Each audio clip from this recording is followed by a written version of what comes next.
원래 이 앞자리가 좋은 자리인데 많이 비어있네. 오늘 아침에도 주시는 말씀이 여러분들에게 힘이 되어지고 능력이 되어질 수 있기를 주님의 이름으로 축복합니다.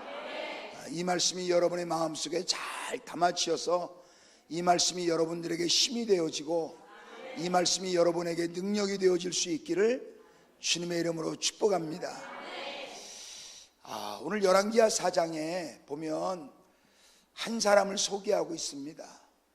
이 한 사람의 이야기를 여러분에게 이 아침에 좀 드리려고 합니다. 이 사람이 누구냐면 성은 귀한이고 이름은 여인이에요. 성이 뭐라고요? 귀한이고 이름은 여인이네요. 성경이 소개하기를 이렇게 소개하고 있습니다. 수넴의 한 귀한 여인이 있으니. 성은 귀한이고 이름이 여인이에요. 저는 성경에 많은 사람들의 이름이 등장하지만 오늘 이 열왕기하 4장 8절 이후에 등장하는 이 사람의 이름처럼 귀한 사람이 있을까, 이런 생각이 들어요. 보라 비전 교회에 한 귀한 권사님이 있으니, 한 귀한 성도님이 있으니, 귀한 청년이 있으니, 귀한 집사님이 있으니, 귀한 장로님이 있으니 얼마나 좋아요. 할렐루야. 그런데 오늘 이 여인은 어떤 여인이었느냐면, 엘리야가 승천한 이후에 엘리사가 엘리야의 후계자가 되어서 갑절의 영감을 받았다 말씀드렸잖아요. 이제 엘리사는 비록 태어날 때부터 대머리였지만 하나님이 그에게 남다르게 갑절의 은혜를 주셔서 이스라엘의 선지자의 사명을 그에게 부여하셨습니다. 그래서 이 엘리사가 이제 갈멜산을 주 근거지로 해서 사역을 하고 있었고 이스라엘의 왕궁을 드나들면서 사역을 하게 되어집니다.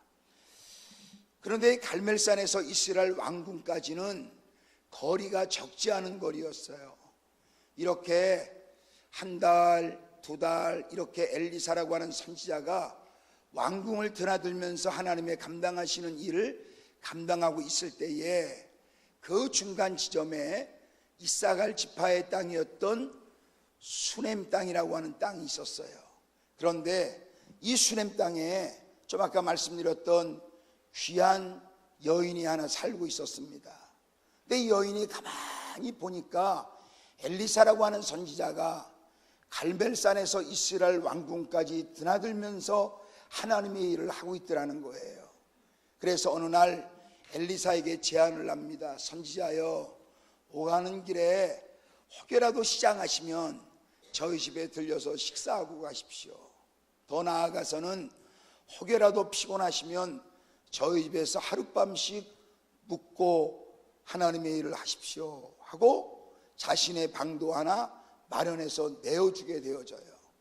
이렇게 이제 엘리사가 이 귀한 여인이었던 수넴 여인의 헌신을 통해서 1년 이상 이렇게 하나님의 일을 감당하고 있는 어느 날 엘리사가 너무 고맙잖아요.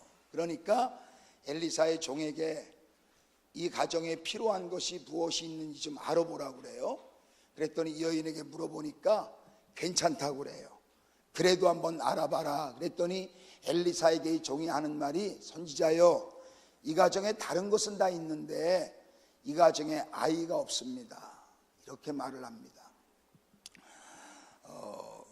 그랬더니 이제 엘리사가 이 가정을 떠나면서 뭐라고 그러냐면 여인에게 이런 축복을 하죠.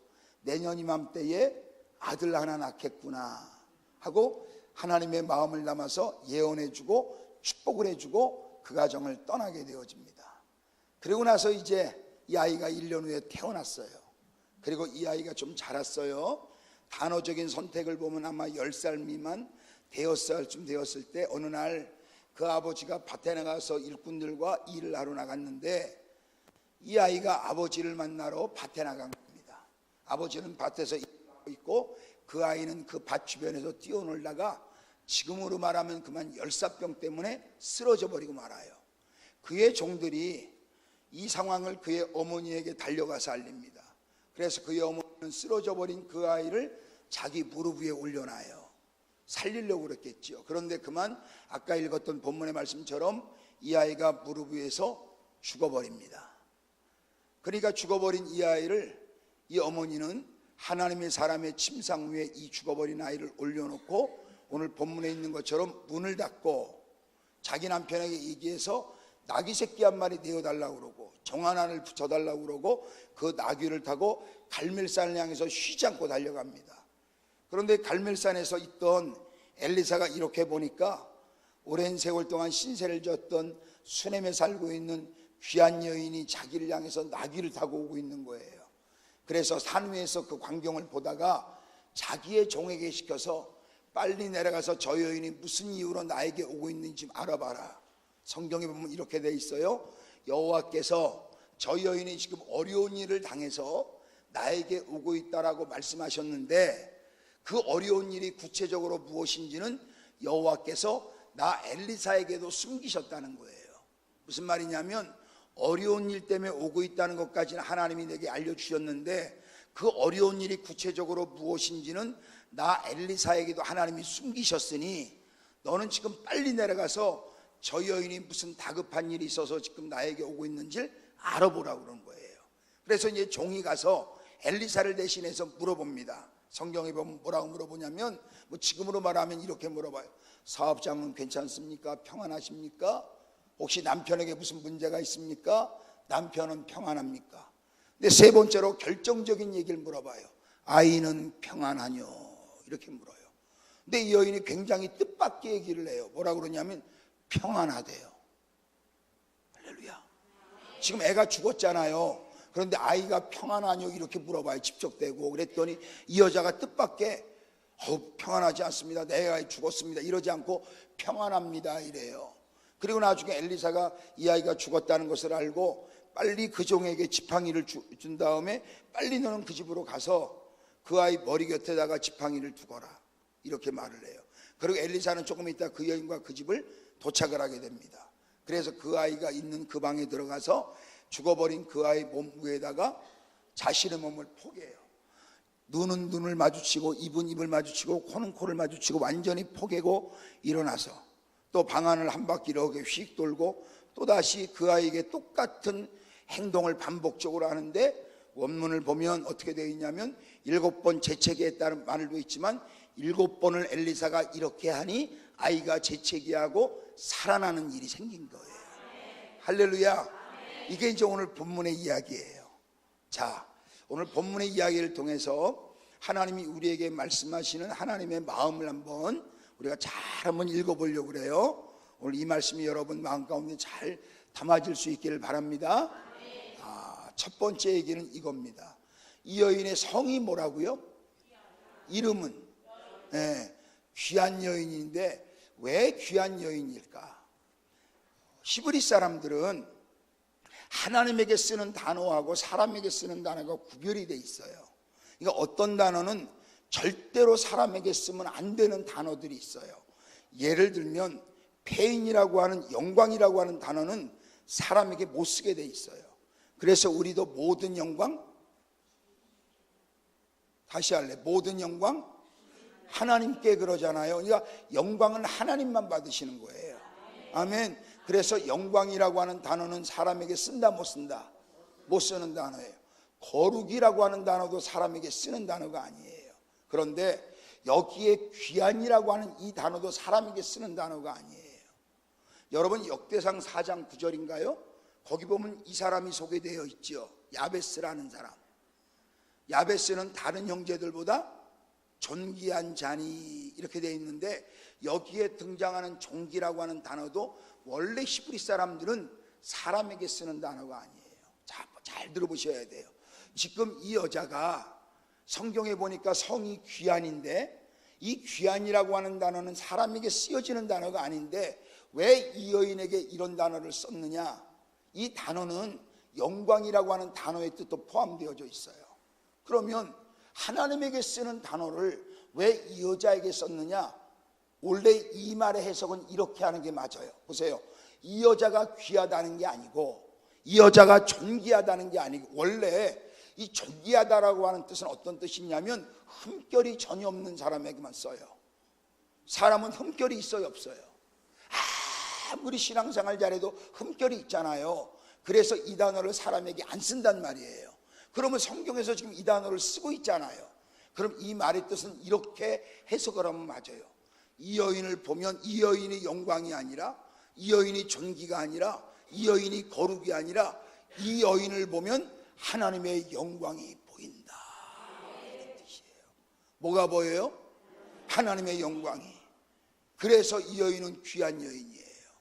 여러분, 지금 이 말은 무슨 말이냐면, 오늘 이 여인을 소개하는 성경을 가만히 읽어보면 어떤 내용이 들어가 있느냐면, 똑같은 단어가 계속 반복적으로 등장하는 거 있어요. 그 단어가 뭐냐면 하나님의 사람이란 단어예요. 한번 따라해봐. 하나님의 사람, 하나님의 사람. 이 단어가 계속 반복해서 나와요. 이 말은 무슨 말이냐면, 지금 이 여인이 이렇게 1년 넘도록 엘리사를 섬겼던 이유가 뭐냐면 하나님의 영광을 위하여. 할렐루야. 저는 여러분이 왜 귀한 성도가 되어줄 수 있느냐면, 어떻게 하면 귀한 성도가 되어줄 수 있느냐면, 여러분이 하고 있는 모든 신앙의 행위가 누구를 위하여? 하나님을 위하여. 당신이 지금 하고 있는 일이 정말 하나님을 위하여 하고 있는 일이 맞습니까? 이 질문 앞에 여러분이 설 수 있어야 돼요. 여러분이 이 질문 앞에 서서 여러분이 대답할 수 있을 때 여러분은 귀한 사람이 되어지는 거예요. 나를 위해서 하는 것이 아닙니다. 누구를 위하여? 하나님을 위하여. 아멘. 여러분이 하나님을 위하여 할 때 하나님이 영광을 받으시고, 여러분을 통해서 누구의 영광이 보여요? 하나님의 영광이. 할렐루야. 여러분, 출애굽기 17장에 보면 이스라엘 백성들이 광야 생활하던 와중에 첫 번째의 전쟁을 치르는 게 아말렉과의 전쟁입니다. 이 아말렉은 참 나쁜 사람들이에요. 나중에 모세가, 신명기의 말씀은 여러분 어떤 말씀인지 아시죠? 신명기의 말씀은 모세가 죽기 전에 광야 40년 생활을 다 마무리하고 모압 평지에서 한편으로는 그리심산을 바라보고 한편으로는 아발산을 바라보면서 모압 평지에서 이스라엘 백성들의 광야 40년을 총정리하면서 세 편의 설교를 남긴 성경이 신명기잖아요. 그 신명기의 설교를 하면서 40년 광야를 돌아보면서 모세가 신명기 25장 중심을 보게 되어지면 아말렉을 거론해요. 이 아말렉은 어떤 사람들이냐면 항상 이스라엘 백성들을 뒤를 따라오는 사람이에요. 봐요. 이스라엘 백성들이 구름기둥이 가면 가지요. 구름기둥이 멈추면 서야 되지요. 그런데 이 구름기둥 아래에 있을 때 하나님의 보호를 받는데, 구름기둥이 출발했음에도 불구하고 힘들고 피곤하고 자기 생각이 있어가지고 이 구름기둥을 벗어난 민족들이 있었어요. 백성들이. 그러면 이 아말렉은 이 뒤에서 몰래 이스라엘을 쫓아오다가 구름기둥을 벗어난 사람, 그러니까 이스라엘의 본대가 구름기둥을 따라서 쫙 빠져나가고 한 100여 명이 구름기둥을 벗어나잖아요. 그럼 본대는 저 멀리 가 있어. 뒤에 처진 이스라엘 백성들의 뒤통수를 치는 민족이 누구냐면 바로 아말렉이었어요. 그러니까 이 아말렉이 출애굽기 17장에 이스라엘과 첫 번째 광야의 전쟁이 일어나는데, 이 첫 번째 광야의 전쟁을 통해서 하나님 우리에게 주시는 교훈이 있잖아요.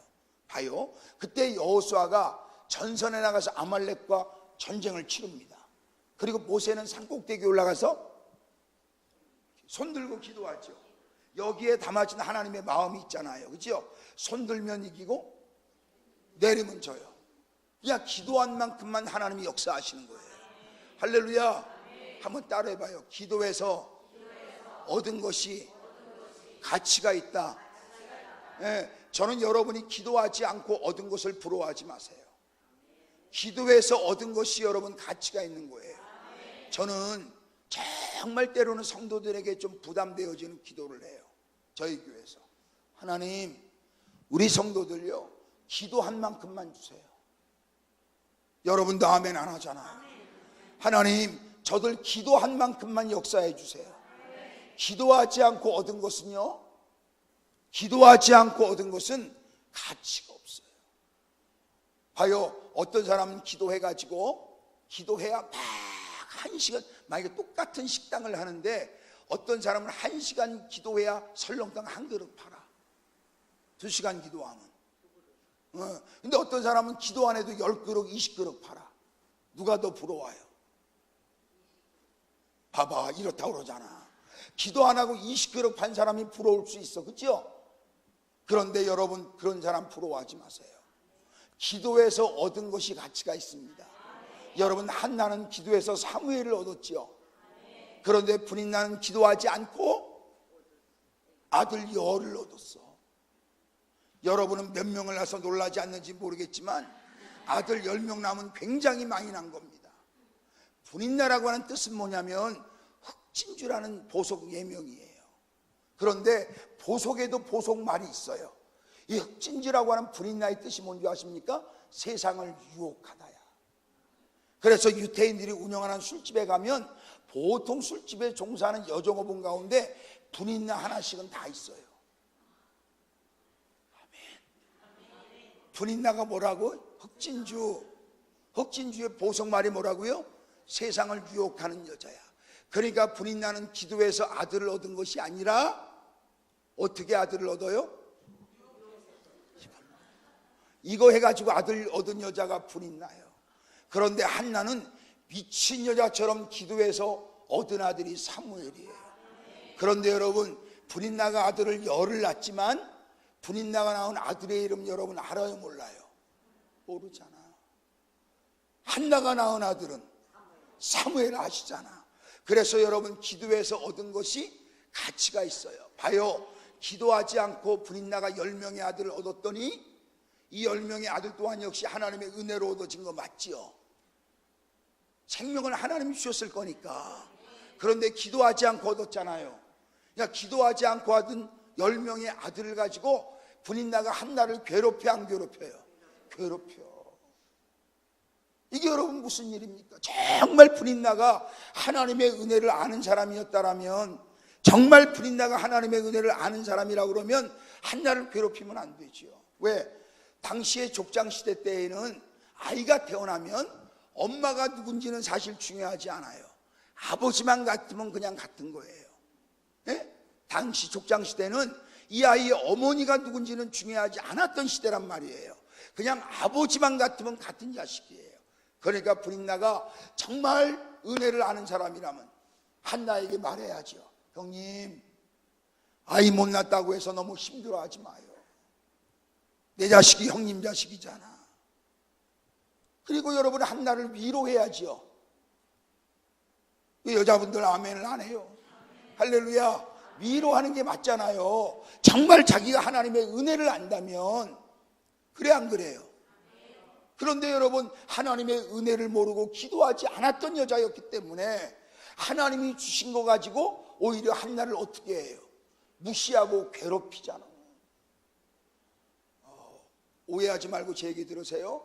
내 교회가 크다 해서 작은 교회 무시하면 은혜를 모르는 사람들이요. 다시 할래요. 내 교회가 크다 해서 작은 교회를 혹시 무시하는 마음이 있다면 그 사람은 브릿나처럼 살아가는 거예요.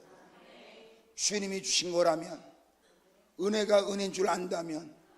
할렐루야. 그래서 우리가 알아야 되는 영성 중에 하나가 뭔지 알아요?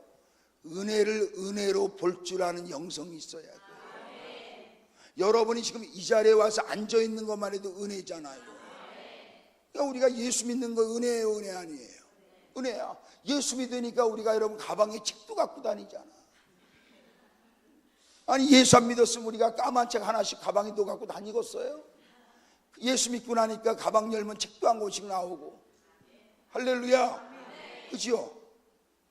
아멘. 책 갖고 다니시잖아 다. 그래서 우리가 은혜를 은혜로 볼 줄 아는 영성이 있어야 되는데, 은혜를 제대로 모르는 사람은요, 브릿나처럼 어떻게 합니까? 자기가 10명의 아들 낳았다고 해서 못 낳은 한나를 오히려 이걸 앞세워서 괴롭히잖아요. 할렐루야. 인천에서 제일 큰 교회였던 주한교회 나경일 목사님 있죠? 거기 부흥회를 갔는데 장로님 하나가 나한테 이래. 목사님 교회는 몇 명이나 모이니? 그렇게 내가 궁금하냐고 그랬어요. 왜 그걸 아시려고 그러냐고. 그래서 내가 그 장로님하고 나중에 무슨 얘기를 하면서 어떤 얘기를 좀 해드렸어요. 유난히 하나님의 은혜를 많이 입은 사람, 그렇잖아요. 이것이 하나님의 은혜라고 생각한다면, 이것이 하나님의 은혜를 은혜로 볼 줄 아는 믿음이 있었다면 얼마나 좋았을까. 때로는요, 기도를 많이 하는 사람은 하나님의 은혜를 더 많이 입은 겁니다. 동의하셔야 돼요. 그런데 이 은혜를 은혜로 볼지 모르잖아요. 그러면 자기가 기도를 많이 했다라고 하는 이유 때문에 이것을 가지고 기도하지 않는 사람들을 정죄하는 잣대로서, 분위기가 아침부터 지금 이상해요. 내가 기도를 많이 한다고 하는 이유를 은혜인 줄 모르면, 내가 기도를 많이 한다고 하는 이유 때문에 이것을 기도하지 않는 사람을 정죄하는 잣대로 쓰는 사람도 있어요. 이거를요, 은혜인 줄 모르니까. 그래서 여러분 신앙생활 가운데는 은혜가 은혜인 줄 아는 믿음이 얼마나 중요한지 몰라요. 그래서 여러분 한나는 하나님 앞에 기도해서 아들을 얻잖아요. 하나님의 축복은요, 기도한 만큼만 주시는 것도 여러분 은혜요. 할렐루야. 제가 강릉 제일교회라고 하는 곳에 부흥회를 갔어요. 근데 제가 잘 못 먹는 음식이 있는데 보신탕은 제가 아주 못 먹겠어요. 저는 개를 키우지는 않는데 이상하게 보신탕을 못 먹겠어요. 보신탕 집에서 파는 삼계탕도 개 냄새 나는 것 같아서 못 먹어요. 못 먹겠더라고. 그리고 회를 잘 안 먹어요. 저는 내륙 지방 사람이라 아버님이 어릴 때 회를 안 드셨어요. 생선 계통의 해물 계통의 식사는 좋아하셨는데 날 것을 안 잡섰어요. 회를. 그러니까 옛날에는 아버지가 안 드시면 자식들도 못 먹잖아요. 그러니까 저는 회를 안 먹는 건 줄 알았다가 아버지에게 하도 그 얘기를 듣다 보니까 회를 못 먹게 됐어요. 그러니까 지금은 아주 못 먹지 않고 한두 점은 먹는데 이상해요, 좀 느낌이. 그래서 회를 잘 못 먹어. 그런데 강릉 제일교회 부흥회를 갔는데 그 안수 집사님이 횟집을 하시는 거야. 그래갖고 이렇게 오전 집회를 마치고 저하고 이제 얘기가 없어서 그랬는지 그 안수 집사님 횟집에다가 이미 점심 예약을 다 해놨어요. 뭐 상관없어 그래도. 왜냐하면 회 말고도 주변에 먹을 게 많이 나오잖아요. 그런데 제가 횟집 가서 은혜 받았잖아요. 왜 은혜 받았냐면 제가 회를 잘 안 먹는 거를 딱 보니 아니까 이 안수 집사님이 조개구이 있잖아요.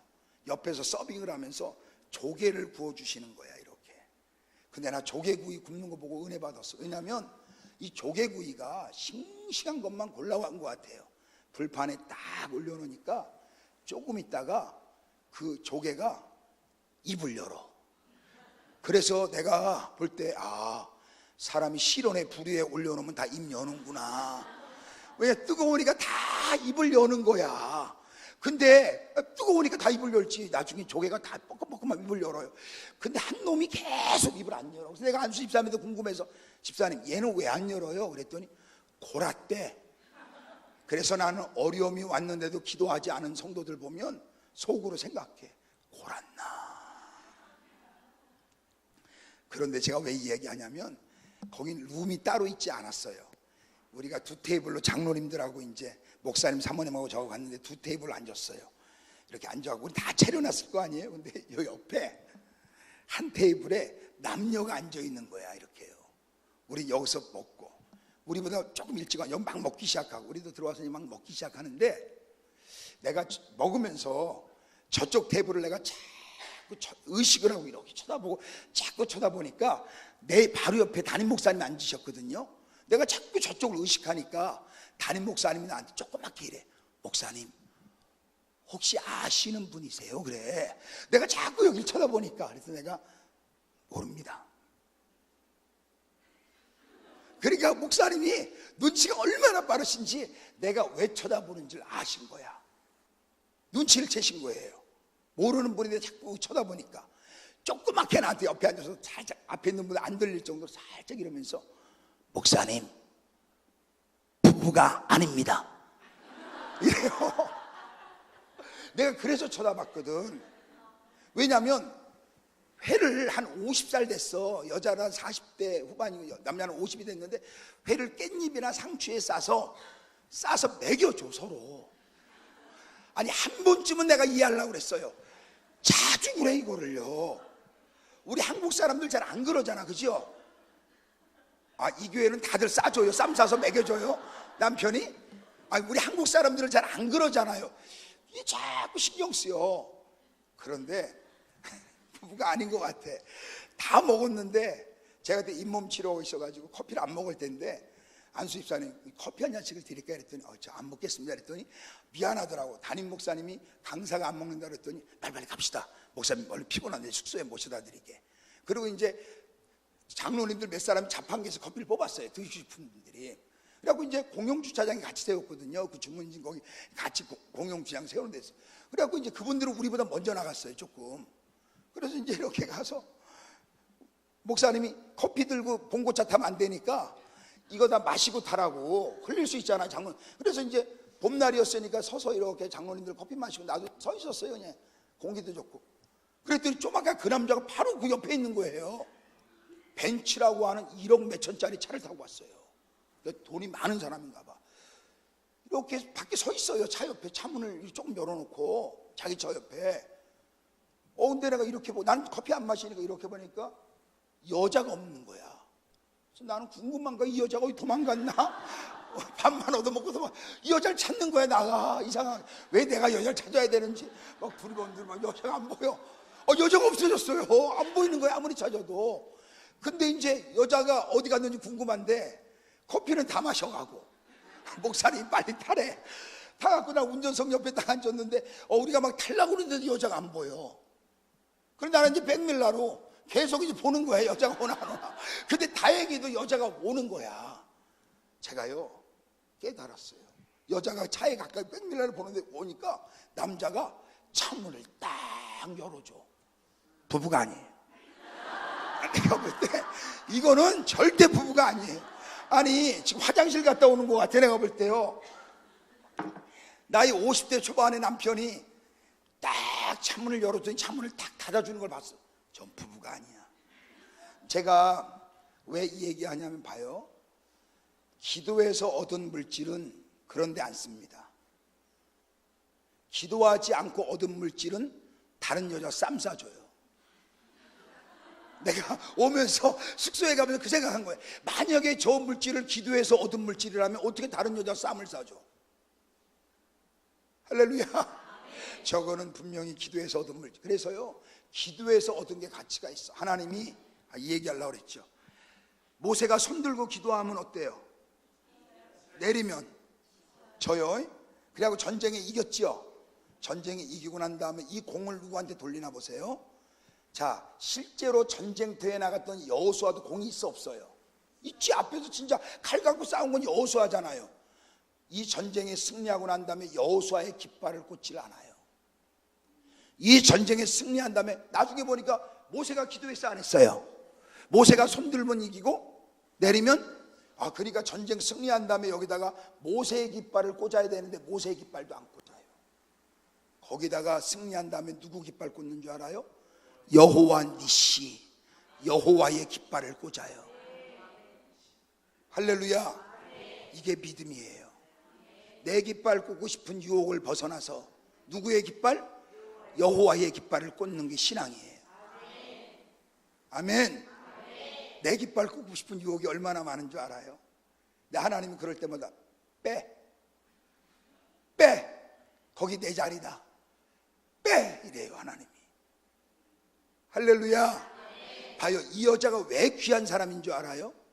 지금 이 여자가 하는 모든 행위는 여호와를 위하여, 하나님을 위하여 하는 거예요.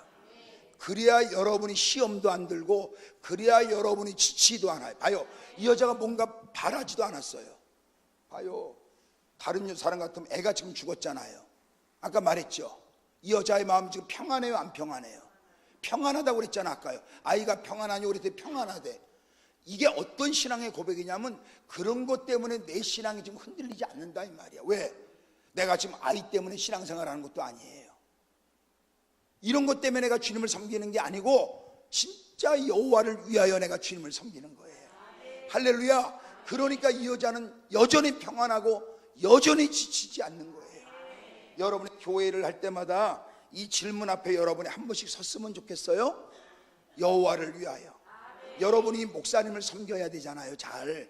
그 목사님을 섬기는 이유도 누구를 위해서? 하나님을 위해서 섬기는 사람이 끝까지 섬겨요. 아멘. 하나님을 위해서. 지금 이 여자가 엘리사에게 식사를 제공하고 방을 제공하고 뭘 바라는 것도 없어. 칭찬을 바라는 것도 아니고 대가를 바라는 것도 아니고 뭐 부탁할 일이 있는 것도 아니야. 이 여자는 그냥 순수해. 왜요? 누구를 위해서? 여호와를 위하여서. 정말 하나님을 위하여서. 저는요, 우리 교회 한수 집사 가운데 하나는 나를 잘 섬기는데 얼마나 부담 주는지 몰라요. 목사님 제기도 하고 있지요. 아유, 나 그래서 10만 원 받아놓고 내가 말해서 2만 원어치 냈습니다. 8만 원 남았습니다. 내가 이러고 그랬어. 그 다음 주날 또 그래. 목사님 제기도 하고 있습니다. 예, 5만 원 했습니다. 이제 3만 원 남았습니다. 이제 3만 원어치만 더 하면 됩니다. 내가 웃으면서 일부러 그랬어요. 와, 부담이 엄청 돼. 그런데 왜요? 이 여자는 그런 것도 없어요. 그냥 뭐를 위해서? 그래서 이 계속 본문에 보면 하나님의 사람, 한번 따라해봐. 하나님의 사람. 하나님의 사람이란 말이 계속 등장해요. 이 이유는 뭐냐면 지금 이 여자가 엘리사를 섬기는 가장 큰 이유가 뭐라고요? 누구를 위하여? 하나님을 위하여. 그러니까 관계없어. 자식이 있든 자식이 없든 자식을 주든 자식을 안 주든 미안한데 내 자식이 죽었든 살았든 이거하고 관계없이 여전히 섬겨요. 여전히 마음이 평안해요. 왜요? 이런 것 때문에 신앙생활하는 게 아니에요. 할렐루야. 저는 여러분들이 그런 믿음을 여러분이 가져야 귀한 믿음이 되어져요. 아멘. 그래야 여러분이 변하지 않고 여러분 섬길 수 있어요. 죽었는데도 엘리사를 찾아가잖아요. 그리고 자기의 마음이 평안하다고 여러분 얘기하잖아요. 그러니까 저는 여러분이 교회를 섬기는 일, 여러분의 목사님을 섬기는 일도 여러분들이 하나님을 위해서 섬길 수 있기를 주님의 이름으로 축복합니다. 축복해요. 정말 하나님을 위해서. 제가 이런 얘기해서 조금 부담스럽긴 한데 제가 지금 새 차를 몰고 왔어요. 자가용을. 제가 조차 타기 전에 지난번에 재직 수련회 제가 강사로 여기 한번 왔을 때 다른 지역 다른데 했을 때 그때 제가 BMW 차 타고 왔을 거예요. BMW가 불차잖아. 불차. 불이 자꾸 나잖아요. 나는 그냥 괜찮다고 생각했어. 왜냐하면 뭐 10만 대 가운데 몇백 대 불 탄 거니까 몇십 대가 탄 거니까 괜찮을 거야. 근데 장로님들이 목사님 차 바꿔야 된다는 거야. 우리가 불편하고 불안해서 차 바꿔야 된다고. 그래갖고 이걸 중고로 팔려고 그랬더니 3년 탔는데 3년 탔거든요. 3년 탔는데 중고를 사갈 사람이 빨리 안 나타나는 거예요. 요새 이 불차를 누가 사가려고 그러겠어요. 헐값에 사가려고 그러고. 그러니까 우리 장로님들이 헐값에 그냥 얼마를 주든 헐값에 그냥 넘겨버리자는 거예요. 그래서 헐값에 넘겼어요. 헐값에 넘겨버리고 저 차를 갖다가 사는데 차값이 많이 들잖아요. 돈이 훌쩍 많이 들잖아요. 그러니까 우리 장로님들이 금방 그 돈을 갖다가 싹싹싹 자기들끼리 금방 이틀 만에 다 마련해 왔어요. 그러면서 저에게 주면서 하는 얘기가 목사님이 타고 다니는 차지만 목사님을 위해서 사드리는 거 아닙니다. 네, 하나님을 위해서 사드리는 겁니다. 이래. 난 그 말이 너무 좋더라고. 아유, 요새 형편들도 그럴 텐데 경기도 안 좋을 텐데 이거 부담 줘서 어떡하지요? 그랬더니 아유, 목사님 부담 갖지 마세요. 목사님 때문에 하는 거 아니에요. 주님 때문에 하는 거예요. 나는 이 말에도 감동이 되더라고. 그러니까 여러분 주님 때문에 한다고 그러니까 마음이 그들도 기쁘고 마음이 여러분 편해요. 마음이 편한 거예요. 그래서 돈 중고해서 내가 다른 데 쓸 일이 있어가지고 다른 데 쓸 일이 있어서 원래는 얼마를 줬는데 그중에 4천만 원은 또 끼워가지고 다른 봉고차 하나 사고 누구 사줄 사람이 있어가지고 나는 저 차 7천만 원 들어가고 저 차 구매하고. 미안해요 이런 얘기해서. 할렐루야. 그래서 내가 부담이 됐어요. 이걸 현찰로 다 모아서 자기들끼리 모아서 갖고 왔길래 부담이 됐지 내가요. 그랬더니 목사님 부담 갖지 마세요. 목사님을 위해서 해드리는 거 아닙니다. 주님을 위해서 해드립니다. 주의 일을 하는 겁니다. 나는 그 말에 너무나 마음 편했어요. 저는 여러분들도 그런 믿음을 여러분이 가졌으면 좋겠어요. 주님 때문에, 할렐루야, 주님 때문에 여러분 섬겼으면 좋겠어요. 이 여인이 그래서 귀한 여인이에요. 저희 어머니가 참 잘 섬겼습니다. 우리 어머니 간증을 하면 정말 뭐 하루 종일해도 다 못할 만큼 우리 어머니 간증이 많아요. 아버님 돌아가시고 어머니 88세거든요. 지금 그 어머니가 제가 모시고 자라요. 근데 88세 된 어머니가 참 우리 아버지가 사업을 망하고 네 남매, 제가 장남이고 아버지가 사업에 망했다고 그랬잖아요. 4번이나 제약회사를 하시다가요. 그런데 저 서울 삼양동이라고 하는데 망해서 방 한 칸을 6식구가 살았어요. 연탄 30장을 뗄 돈이 없어가지고 4장씩 사다가 제가 날랐거든요. 제가 어릴 때 중학교 때 고등학교 때 제일 싫어한 게 연탄 날르는 거였어요. 30장을 해야 배달을 해주는데 그게 안 되니까 4장씩 사다 떼는데 이 4장 갖고 올라가는 게 그렇게 싫은 거야. 집으로 언덕으로 올라가는 게. 왜냐하면 그 동네 내가 좋아하는 여학생이 있었어요. 같은 교회 다니는. 걔가 보는 게 창피하기도 하고 어린 마음에 막 이랬거든요. 그런데 우리 어머니는, 저는 우리 어머니 때문에 신앙생활을 하지 않으려고 했던 적도 있었어요. 저는 술 한 잔도 먹어본 기억이 없거든요. 술 맛도 몰라요.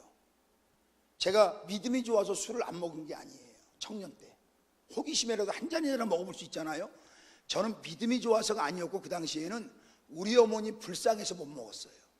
우리 어머니가 나에 대한 소망이 있었거든요. 우리 어머니가 불쌍해서 못 먹었어요. 제가요. 그래서 내가 술 맛을 모르고 자란 거예요. 그래서 지금도 술 맛이 궁금하면 우리 아내한테 물어봐요. 소주 맛은 어떠냐, 맥주 맛은 어떠냐, 위스키는 어떠냐, 막걸리는 어떠냐, 고랑주까지 먹어봤더라고. 고랑주는 어떠냐. 그러면 나에게 아주 상세하게 디테일하게 얘기해줘요. 본인 이미 다 먹구나, 다 먹어봤더라고 본인은. 그래서 내가 자꾸 술 맛을 물어보면 목사님 이제 술 먹기 너무 늦은 것 같으니까 물어보지 말라고 그래요. 요새는요. 우리 어머니 불쌍해서 안 먹었거든요. 요만한 방 한 칸에서 6식구가 살았다고 그랬잖아요. 발밑에 자고. 그런데 집에서 옛날에 신방을 받았어요. 우리 어머니가 이제 신방 받고 이러면 목사님 우리 방학 때 신방을 받아요. 내 남매하고 함께. 아버지는 안 계시고 어머니하고 내 남매 신방 받으면 어머니가 없어져요. 제가 장남이라 저는 그걸 알았어요. 돈 빌리러 다니셨어요. 감상금이 없고 목사님 도서비 드릴 돈이 없어서 우리 어머니 늘 봉투를 2개 놓으셨어요. 저는 얼마나 화가 났냐면 중고등학교 때 사춘기 때 믿음은 있었지만 어린 마음에게 이해가 안 됐어요. 옛날엔 다 집에서 밥 해드렸잖아. 신방 받으면요. 그리고 불고기 방근하고 된장하고 김치찌개 이 정도. 우리 어머니가 끓여주는 된장찌개를 목사님이 참 좋아하셨어요. 목사님하고 사모님하고 먹성이 얼마나 좋은지 그걸 싹 먹고 가 맛있다 맛있다 하면서 우리 옆에 앉아있어 먹지도 못하고요. 그러면 니네도 같이 먹자 말은 하셨어 목사님이. 그럼 어머니가 그래. 아이 목사님 드시고 간 다음에 우리 먹을 거라. 부엌에 많다고. 부엌에 하나도 없어요.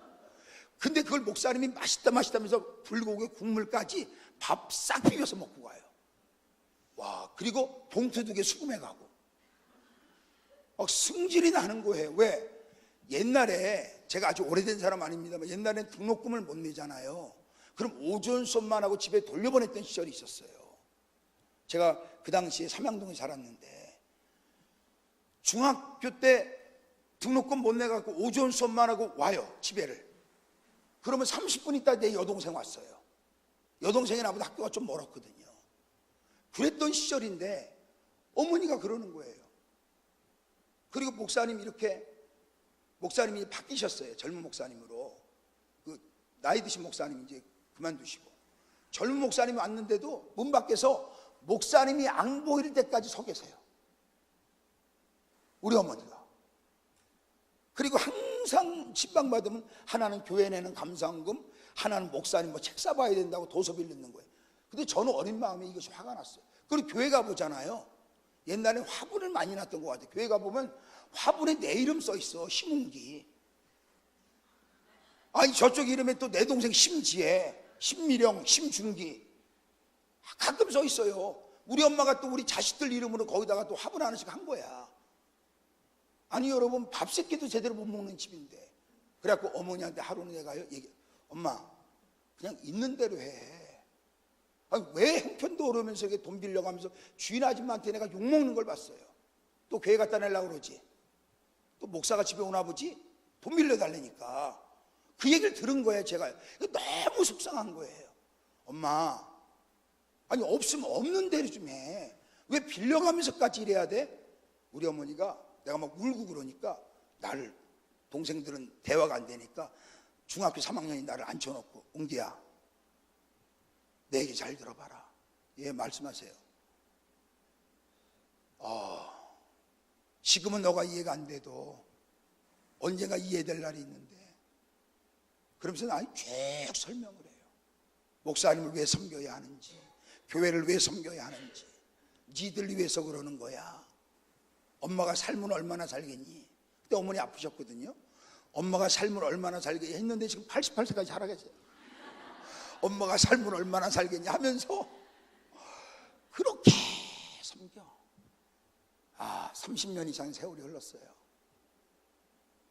아버지는 끝내 재기하지 못하시고 저에게 1억 7천이라고 하는 빚을 제 이름으로 남겨놓으시고 돌아가셨어요. 우리 내남매는 살 길이 막막했어요. 그런데 하나님이 우리 어머니의 헌신을 보셨는지 상상할 수 없는 일, 우리 형제들, 자식들, 우리 동생들에게 하나님이 베푸세요. 우리 형제들 얘기하면 여러분이 배 아파할 정도로 하나님이 역사하셨어요. 지금 세월 다 성장해 있잖아요. 우리 어머니는 목사님을 주님처럼 섬겼어요. 우리 어머니가 하시는 말이죠. 우리 어머니에게 오해하지 마세요. 목사님은 예수님이야. 웅기야, 목사님은 내가 볼 수 있는 유일한 예수님이야. 저는요 이 말에 반발 심리를 많이 가졌어. 제가요. 아니 무슨 목사님 무슨 예수님이야. 우리 엄마 미쳤어. 큰일 났어. 근데 우리 어머니 말이 나중에 왜 그랬는지 제가 알게 됐어요. 웅기야, 목사님은 아들, 목사님은 하나님이 내게 보내주신 예수님 같은 분이야. 이렇게 생겼어요. 우리 어머니가 정말 눈물로 섬겼어요. 한 번도 목사님 마음을 아프게 해드린 적도 없어요. 어머니가 많이 없어서 헌신을 많이 못한 걸로 가슴 아프게 생각했지만 그렇게 섬겼어요. 엄마, 아니 목사님 얘기하는데 나이 젊은 목사님 무릎 꿇고 앉아있는 거 자식으로서 싫은 거야. 어머니가, 나이 드신 어머니가 무릎을 딱 꿇는 거야. 목사님 말씀하시면 신방 끝나고 식사하고 나서부터 이게 담소를 나누잖아요. 그럼 무릎을 꿇고 앉아있어 엄마가요. 근데 아들 입장에서 기분이 안 좋은 거야. 이게 나이도 아무리 목사님이냐 젊은 목사님한테 엄마 무릎 꿇고 얘기 듣고 있고 네 그러고, 그러니까 우리 어머니 지로는 뭐냐면 주님에게 하듯 하는 거예요. 그냥 우리 어머니 사상이 그래요. 네. 그런데 이상하게요 참 심는 대로 거둡니다. 우리 12분의 장로님이 나한테 이때까지 노라고 얘기해 본 적이 단 한 번도 없어요. 당회하다가도 장로님 생각 말하지 마. 주님 얘기해 봐봐. 1월 달에 그 얘기 한 번 했거든. 당회할 때. 그날 이후부터 당회하면 아무도 입을 안 열어요. 한 번, 제가 1년 12달 교회 비우잖아요. 52주 다 비워요. 다음 주에도 익산에 집회하러 갑니다. 기도원에, 수석성에. 설날에도 가고 주일 오후도 못 써. 어쩔 때는 딱 주일 오전 예배 한 번만 드릴 때도 있는데도요 아무도 말하는 사람이 없어요. 장모님들이. 왜 내가 이 복을 받았느냐, 우리 동생들한테 그래요. 우리가 지금 하나님 앞에 이 복을 받아 누리는 이유는 뭐냐면 하나님의 은혜지만 이 은혜가 어떻게 왔느냐, 어머니가 그렇게 섬겼어요. 그 어머니의 그 섬김이 오늘 저희가 은혜를 입고 우리 형제들이 그 은혜를 고스란히 받고 있어요. 오늘 저는 여러분이 귀한 여인이었으면 좋겠어요. 할렐루야. 그 아들이 죽었을 때 하나님께서 그 아들 살려내시잖아요. 왜요? 그 어머니의 귀한 믿음을 보시고 하나님이 또 회복시켜 주신 거예요. 저는 여러분이 귀한 헌신이 있는 은혜가 있기를 주님의 이름으로 축원합니다. 우리 어머니 사상이 분명했어요. 그냥 주님 때문에 한대요. 우리 어머니도 늘 그 얘기하셨어요. 나 젊은 목사님한테 무릎 꿇고 앉아 있는 거 아니야, 아들. 주님 앞에 무릎 꿇고 있는 거야. 우리 어머니 늘 동일했어, 얘기가요. 그래서 왜 그렇게 말씀하셨는지 제가 신앙생활 철이 조금씩 들면서 청년기에 그걸 알게 된 거예요. 저는 여러분들도 귀한 헌신이 있기를 주님의 이름으로 축복합니다. 자, 지금도 우리 어머니가 개척할 때는 우리 어머니 교회를 섬기다가 권사 은퇴하고 제가 섬기는 교회로 왔을 거 아닙니까? 왔어요. 제가 모시고 사니까 왔는데, 지금도요, 우리 어머니 얘기니까 시험 들어도 괜찮아. 우리 어머니한테 가서 따지세요. 지금도 1년에 한 번씩 나를 100만 원을 줘요. 양복해 입으라고. 그리고 축복기도 받고. 이거는 내가 아들이 아니라 목사님에게 드리는 거야, 1년에. 근데 어차피 그 100만 원 다 내가 드린 돈이거든. 어차피 내가 드린 용돈에서 주는 거지만 그래도 100만 원을 모아요. 그래서 내가 우리 형제들에게 돈 다 갖고 와. 나는 60만 원, 나머지 세 사람은 50만 원씩. 우리 어머니가 용돈 많다니까요. 매달 갖고 와. 그리고 조금 더 하면은 100만 원씩 갖고 와, 어떤 달은. 우리 어머니 땀 이만큼 살아가는 거니까. 근데 지금도 1년에 한 번씩 딱 100만 원 모아서요, 줍니다. 제가 얼마 전에 안식했거든요. 안식을 했는데 우리 어머니가 날 불러요, 집으로 오라고. 그러더니 돈을 딱 모아뒀다가, 신목사 안식 가는데 돈 있어야 되잖아. 성도들이 다 줬어요. 이거 어머니 쓰세요.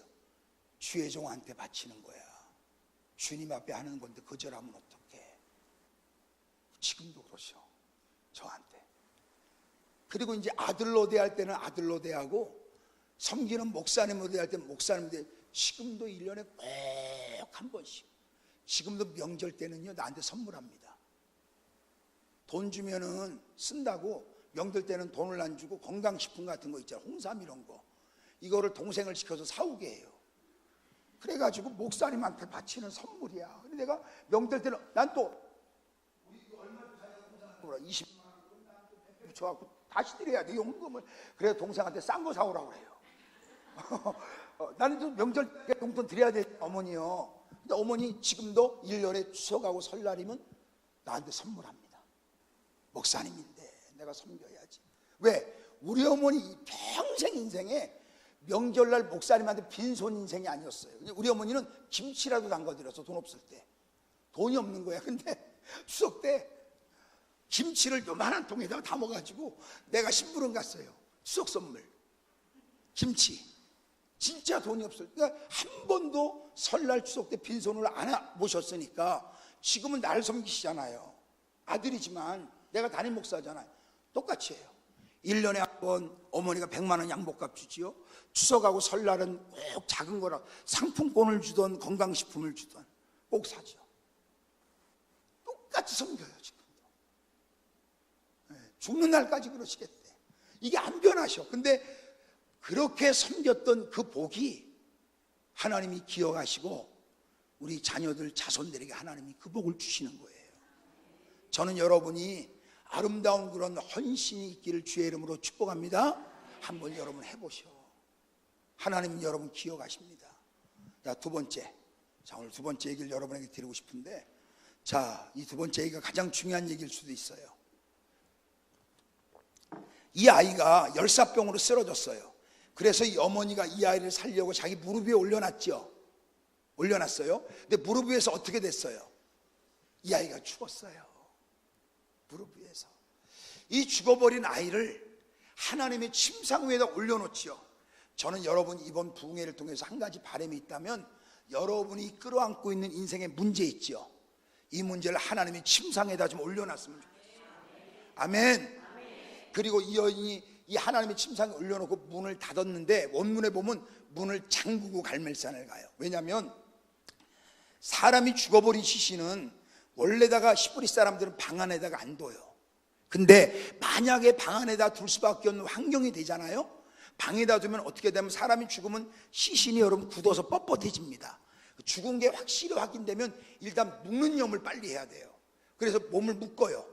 묶고 방 안에다가 시신을 둘 경우에는 묶고, 그 다음에 거기다 향을 피워요. 나감향, 풍자향, 소야향이라고 하는 향을 피워, 방 안에다가.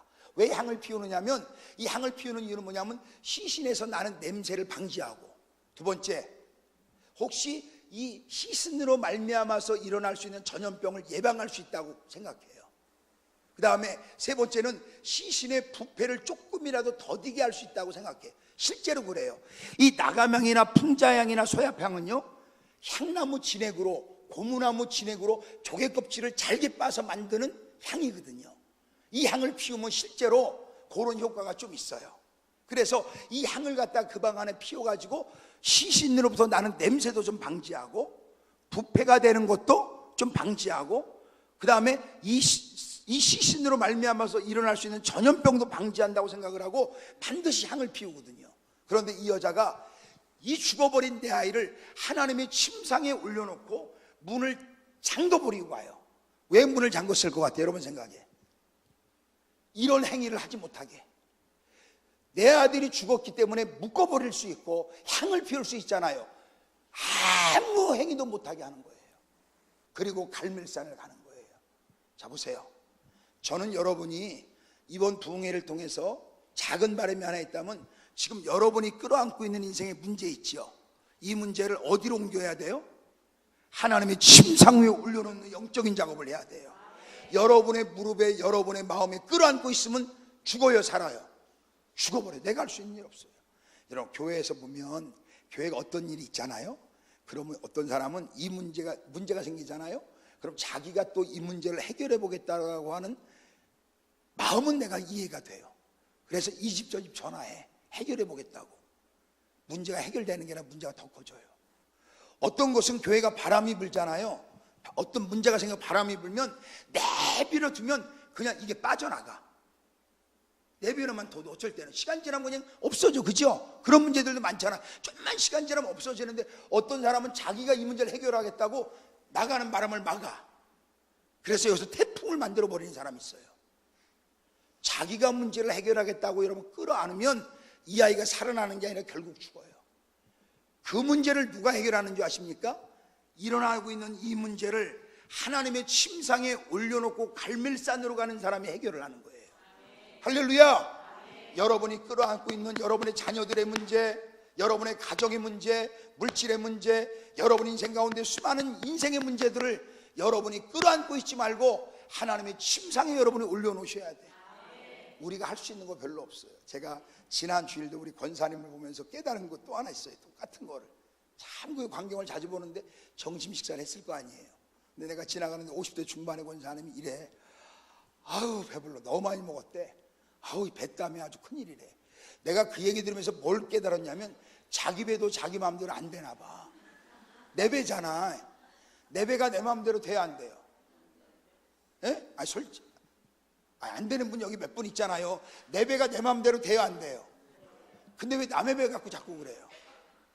내 배도 내 마음대로 안 되는 게 인생이야. 이게 얼마나 인생이 어리석냐면요, 내 배도 내 마음대로 안 돼, 이걸 보면. 근데 사람이 얼마나 어리석은 줄 알아요? 남의 배 갖고 얘기해. 자기 배도 해결 못했으면서 저 배 나온 거 봐라 이래요. 아유 살 좀 빼. 자기 배도 자기가 해결이 안 되잖아요. 이게요, 인생이요, 내가 할 수 있는 게 많은 것 같죠. 제가 지난 주일날은 우리 부목사 아들이 6살이에요. 우빈아 이리 와봐봐. 근데 얘가 나를 가끔 피해요. 왜 피하냐면 내가 자꾸 자자고 그러거든요. 너 오늘 집에 가지 말고 목사님하고 자자 그래서 얘가 나를 신경 곤두세워요. 진짜인 줄 알고 얘가 순진해갖고. 우빈아 그랬더니 힘 쳐다보고 가요. 얘도 내 마음대로 안 돼요. 6살짜리도 내 말을 안 들어요. 그냥 무시하고 가더라고 지난 주일날은. 근데 여러분, 내가 할 수 있는 게 별로 없어요. 내가 인생에 끌어안고 있는 여러 가지 인생의 문제, 내 무릎에서는 여러분 해결할 수 있는 거 별로 없어요. 내 자식의 문제도 내 마음대로 안 돼. 누구에게? 하나님의 침상 위에 올려놔야 돼. 자, 여러분이 하나님의 침상에 올려놨다는 증거가 뭔지 알아요? 여러분 지금 어떤 문제들이 있어 없어요? 교회 안에 문제 없는 사람 있어요? 문제 없는 사람 있어 없어요? 다 문제 있어. 알고 보면요, 문제 없는 사람 없어요. 주일날 와서 여러분 실실 입고 다닌다고 해서 문제가 없어요? 오직하면 실실 입고 다니겠어요? 그런 사람이 문제가 더 많을 때도 있어요, 여러분. 그런데 보세요, 문제는 다 있어. 우리 누구나 가다 문제 없는 사람 아무도 없어요. 그런데 여러분이 그 문제를 가지고 기도하죠. 근데 여러분이 내 문제를 하나님 앞에 기도해서 여러분이 이 문제를 하나님의 침상으로 잘 옮겨놨다는 증거가 하나 있어요. 여러분의 마음이 평안하냐 이 말이에요. 이상하다. 기도했는데도 내 마음이 안 편해. 그러면 여러분이 문을 안 잠근 거야. 세상이 또 들어와 버린 거예요. 저는 여러분이 기도했을 때 여러분이 이것이 응답되어질 수 있다, 이것이 어떤 증거로 남는다라고 할 때 여러분은 어떻게 여러분 확인할 수 있냐면 여러분이 기도한 그 내용이 여러분의 마음에 지금 평안이 있느냐 이 말이에요. 여러분의 마음에 지금 평안이 있으면 여러분은 하나님의 침상으로 옮겨놓은 거예요. 근데 기도했는데도 마음이 안 편해. 그럼 아직까지도 여러분의 문제를 여러분이 끌어안고 있는 거예요. 그래서 영적인 작업 가운데 하나가 여러분의 문제를 하나님의 침상으로 옮기는 작업을 하셔야 돼요. 그리고 문을 탁 닫아버리셔야 돼. 아멘. 그랬을 때 하나님께서 역사하시는 거예요. 하여튼 이번에 여러분의 마음이 좀 평안히 있기를 주의 이름으로 축복합니다. 봐봐요. 이번 부흥회가 끝나고 나면 목만 쉬어 있으면 안 돼요. 어떤 사람 기도원 갔다 왔는데 남편이 그래. 목만 변해서 왔다고. 여보, 목만 변해서 왔더래. 아니 아내가 좀 어떻게 은혜 받고 왔어요? 그랬더니 예, 변했어요. 우리 안수집사 그러는 뭐가 변했어요? 목이요. 와서 목만 변해서 왔더래. 목만 변하시면 안 돼요. 여러분이 이번 부흥회 끝나고 한 가지 바람이 있다면 여러분의 마음에 평안이 있었으면 좋겠어요. 이상하다. 부흥회 끝나고 나니까 내가 이렇게 마음이 편하지? 어떻게 된 거라고요? 내 문제를 하나님께로 침상에 올려놓고 온 거야. 그러면 하나님께서 그 문제를 책임지시는 거예요. 여러분 봐요. 엘리사가 종을 보내가지고 그 죽어버린 아이 머리맡에다가 지팡이 놨죠. 그 이유는 왜 그럴 것 같아요? 혹시 더디 왔다고 생각을 하고 문을 누군가가 강제로 열어서 이 죽어버린 아이에 관해서 향도 피우고 묶어버릴까 봐 하나님이 이 아이와 함께하고 있다는 것을 미리 보여주기 위해서 지팡이부터 머리맡에 두게 하잖아요. 오늘 저는 여러분이 마음이 좀 평안했으면 좋겠어요. 이상하다. 여러분 은혜라고 하는 게 뭔지 알아요? 은혜는 은혜를 받았다고 해서 환경이 개선되는 게 아니야. 여러분이 은혜 받았다고 해서 집에 가봐봐요. 어떤 날 우리 집사님 내가 얘기했죠. 우리 집사님이 은혜를 받았는데 은혜를 받고 집에 갔더니 금요일 날 밤에 그 아저씨가 이슬을 더 먹고 있더래잖아요. 어떤 날은 더 문제가 쌓아나온 바람이 더 불어요. 여러분 만약에 1시간 기도할 때마다 여러분이 살고 있는 아파트가 한 평씩 들어. 예를 들어서 1시간 기도할 때마다 아파트가 한 평이 들어요. 그럼 오늘 집에 가요 안 가요? 난 안 갑니다. 여기다가 목사님 이불 좀 펴주세요. 난 안 갑니다. 10시간 기도하면 몇 평 들어요? 10평이 드는데 누가 가요? 10시간 기도해도 한 평도 안 들어요. 또 내가 철야 기도해서 우리 아내가 김태희로 바뀐다면 나 철야합니다. 나 3일도 철야할 수 있어. 나 안 잘 수 있습니다. 그런데 많이 기도해도 아내는 아내야. 그냥 바뀌어 안 바뀌어요? 그대로입니다. 그런데 진짜 은혜를 받으면 뭐가 바뀌는 줄 알아요? 문제 앞에 서 있는 내가 바뀌어 있는 거예요. 이상하게 마음이 편해요. 이 마음의 평안이 벌써 하나님의 응답이 오는 징조. 이 아이는 살아날 것이 분명했어. 왜요? 마음이 편하잖아 지금요. 뒤에를 안 봐도 얘가 살아날 게 확실한 거예요. 왜? 하나님이 먼저 마음의 응답을 주신다고 그랬잖아요. 마음의 평안이라고 하는 응답을 받은 거예요. 이 여자는요. 여러분의 마음이 평안해야 응답이 옵니다. 그게 제대로 옮겨놓은 사람이에요. 할렐루야. 이번 부흥회 끝나고 여러분의 마음에 평안이 있기를 주의 이름으로 축복합니다. 이상하다. 걱정이 안 되지. 문제 앞에 서 있는 내가 왜 이렇게 웃음이 나오지? 여전히 문제는 똑같고 환경은 개선되지 않았는데 내 마음은 왜 이렇게 편하지? 아무 걱정도 안 되지? 그러면 잘 옮겨놓은 거야.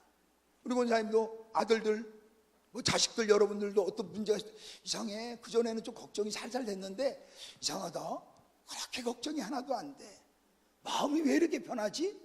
그러면 문제가 해결되는 거예요. 그래 언제까지 기도해야 되느냐? 마음이 평안할 때까지 기도하셔야 돼. 할렐루야. 여러분의 이번에 마음이 평안하기를 주의 이름으로 축복합니다. 마지막 세 번째, 마지막 이 본문에서 우리가 얻을 수 있는 하나님의 교훈이 세 번째는 엘리사가 한 번 엎드려서 이 애가 살아나지 않았다고 그랬죠. 여러 번 반복해. 한번 따라해봐요.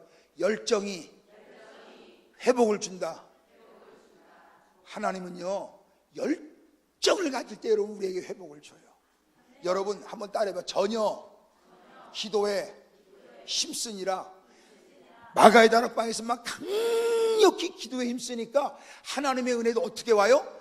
강력히 오는 거예요. 여러분요. 여러분의 교회가 왜 오늘날 이렇게 영적으로 살아있는 줄 아십니까? 여러분의 목사님이 굉장히 강하신 분이에요. 아멘. 열정이 대단해. 제가 목사님하고 많은 얘기는 못 나누지만 그냥 목사님들은 조금만 얘기 들어도 아는 게 있잖아요. 함께 이 동역의 이 일을 하니까. 와, 내가 여기 와서 여러분의 담임 목사, 내가 기도해 지금요. 밤마다 숙소에 가서 잠깐이라도 기도하고자 하는데 하나님 저 구목사님 갖고 있는 열정 나한테도 좀 주세요. 저 믿음, 저 마음을 하나님 나에게도 주세요. 열정이 참 대단하신 것 같아요. 교회를 사랑하는 열정, 영혼을 사랑하는 열정, 하나님의 교회를 성장시켜야겠다고 하는 열정, 어떻게 살아도 성도들을 믿음의 사람으로 만들어야 되겠다는 열정. 참 여러분의 교회가, 제가 많은 교회 가봤지만 지금 남다른 교회입니다. 근데 남다른 사람이 모여서 남다른 교회가 된 건 아니야. 그렇죠? 맞대잖아요. 다 여러분들도 일반 교회 같은 성도들이었는데 그 목사님에게 하나님이 부어주신 그 열정이 여러분을 남다른 성도로 만들어 놓은 거예요. 그러니까 이렇게 만들기까지 얼마나 열정을 쏟아 부으셨겠어요. 할렐루야. 그러니까 여러분 열정이 있을 때 하나님이 역사하지요. 가만히 있으면 역사하지 않아요. 제가 기도원에서 집회를 하는데 우리 장로님들이 은혜를 받겠다고 왔어요. 내가 너무 막 지금 컨디션이 안 좋아서 애를 더 많이 못 쓰는데 막 기도할 때 막 애를 많이 쓰는 걸 본 거예요. 통성기도 막 마이크 잡고 또 1시간씩 인도하거든요. 그러니까 장로님 하나가 목사님 살살하세요. 그러다 큰일 나세요. 그래서 내가 살살하면 주님도 살살해. 확실히 내가 살살하죠. 주님도 살살합니다. 제가 깨달은 건 몸부림친 만큼 역사합니다. 여러분이 열정을 가지셔야 돼. 기도에도 열정을 가지시고 사명에도 열정을 가지시고 헌신에도 열정을 가지시고 예배에도 열정을 가지시고 그래야 여러분 회복되지 그냥 저절로 회복되지 않습니다. 저는 한국교회가 여러분 교회 제가 우리 목사님에 그랬어요. 목사님 장로님들 불러다 교육 좀 시켜주세요. 아주 된 교육을 한번 좀 시켜주세요. 왜냐하면 저는 한국교회가 부흥할 수 있다고 믿어요. 아직도 여러분이 아멘을 안 해도 난 믿을 거예요. 왜냐하면 죽을 만큼 하면 부흥됩니다. 그래 안 그래요? 우리 교회 집사가 설렁탕 그 식당을 하는데 장사가 안 되는데 내가 불러서 그랬어요. 기도만 봐도 될 일이 아니야. 권사님 죽을 만큼 했어? 한 달 동안 죽을 만큼 한번 해봐봐. 아 죽을 만큼. 그리고 다시 와서 기도받아. 죽을 만큼 한번. 그런데 죽을 만큼 하니까 좀 나아지더래. 저는 믿는 구석이 하나 있어요. 죽을 만큼 하면 다 돼. 뭐 여러분 미안해요. 제 얘기 이해하고 들어요. 청년들 또 젊은 사람들 살아가기 어렵다고 그러지만요 죽을 만큼 살아가려고 그러잖아요. 길 열립니다. 죽을 만큼 하지 않았어요. 여러분 제가 라면 장사하는 사람을 만났어요. 우리 교인이 아닌데 집사 부부인데 난 깜짝 놀랐어요. 3천만 원 벌어 한 달에. 여러분은 1억씩 버니까 안 놀라지만 나는 무지 놀랐습니다.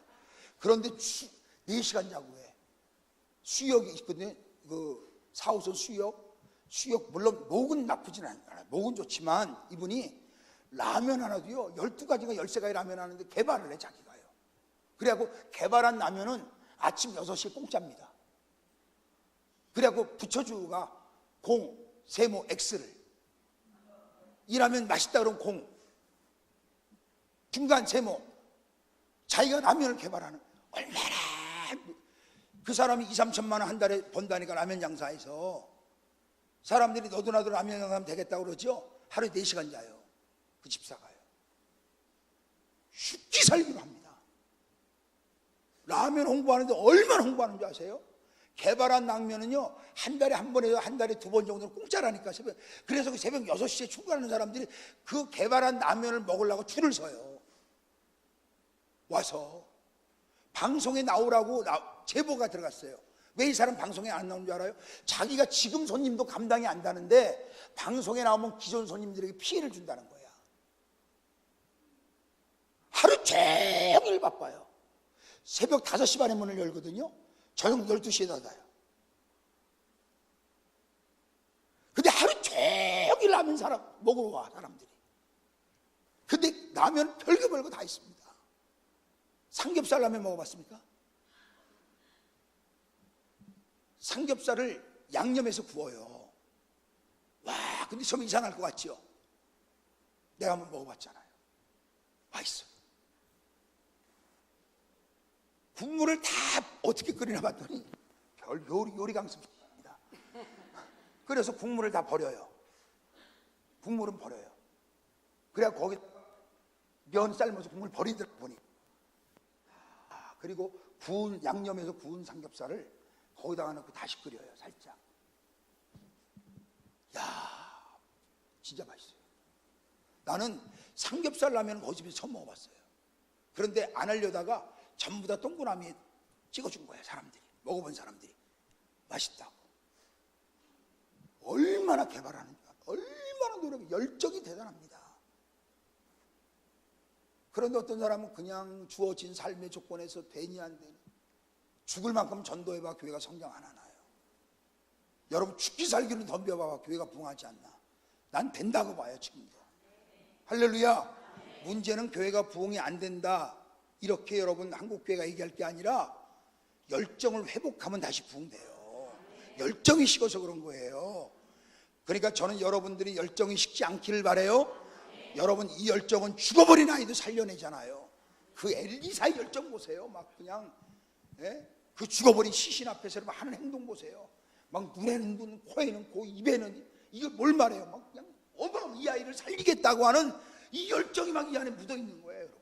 이럴 때 하나님이 역사하시는 거예요. 할렐루야. 저는 여러분이 열정을 가졌으면 좋겠어요. 더 열정이 식지 않도록. 그래서 죽어버린 아이도 살아나는 역사를 여러분도 삶 속에서 경험할 수 있기 바랍니다.